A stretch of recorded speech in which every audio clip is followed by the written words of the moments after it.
தஞ்சாவூர் மண் எடுத்து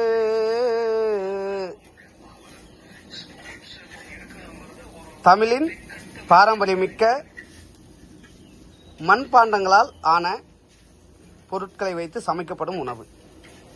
நம்ம வேலூர் மாவட்டத்தில் புதிதாக தொடங்கி இருக்கின்ற இந்த மண்சட்டி சேனல்ல முதல் முறையாக ஒரு உணவை பதிவிடலாம் அப்படின்னு ஒரு எண்ணம்.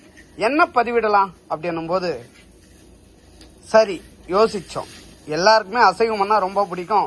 சரி அசைவமே முதல்ல சமைச்சிடலாம். சரி அசைவத்துல எது சமைக்கலாம் அப்படின்னு யோசிக்கும் போது சரி டக்குன்னு உலகத்திலேயே அதிகமான மக்களால் உண்ணப்படும் உணவு அப்படின்னா எது? நீங்களே கமெண்ட்ல பதிவு பண்ணுங்க.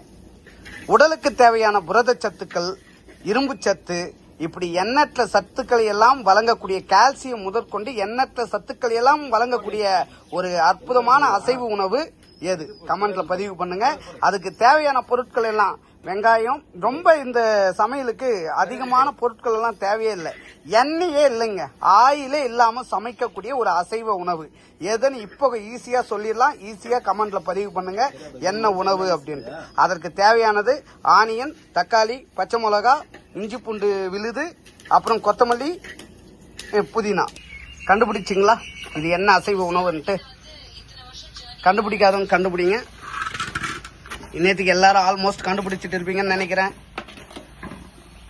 ஆமாங்க, இந்த வெப்பத்துக்கு இந்த வெயில் காலத்துல உடல் குளிர்ச்சியா இருப்பதற்கு நமக்கு பன்றிக்கறி, இப்ப அதை தாங்க நம்ம சமைச்சிட்டு இருக்கோம். ஒரு பிடி பிடிச்சிருவோம், ஒரு பிடி கண்டிப்பாக.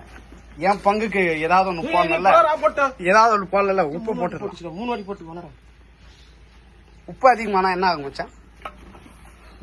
தெரியாது.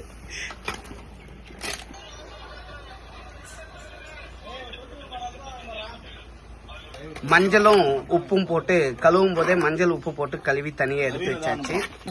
சிறிதளவு தண்ணி, வீட்டில் அரைத்த தனி மிளகாத்தூள் வீட்டிலிருந்தே கொண்டு வந்துட்டோம். என்ன இருந்தாலும் வீட்டில் அரைக்கிற மாதிரி வராது இல்லைங்க. புதினா ஆட் பண்றோம். மச்சான் லைட்டா கொடுங்க, கொஞ்சம் நக்கி பார்த்துடலாம் எப்படி இருக்கு. கொத்தமல்லி லாஸ்டா தானே போடணும். சொல்ற அப்படி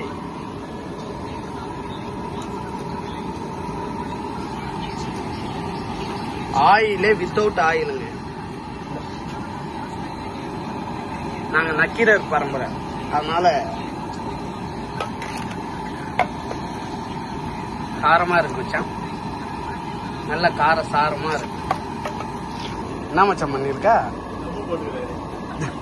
பிரியாணியடா சமைக்கிற தம்மு போடுறதுக்கு ஏதாவோ. இறுதியில அழகா கொத்தமல்லியை தூவி இறங்கிட்டோம். சமையல் முடிந்தது. உடல் சுட்டை தணிக்கிற இந்த பன்றிக்கறியுடைய சமையல் முடிந்தது. வெப்பத்திற்கு நம்ம உடலெல்லாம் வெப்பமாக இருக்கும். அந்த வெப்பத்தை தணிக்கக்கூடிய பார்க்கலாங்க. எப்படி இருக்குன்னு நீங்களே பார்க்கலாம். சாப்பிட்டுட்டு சொல்கிறோம் எப்படி இருக்குன்னு. நன்றி, வணக்கம். தொடர்ந்து ஆதரவு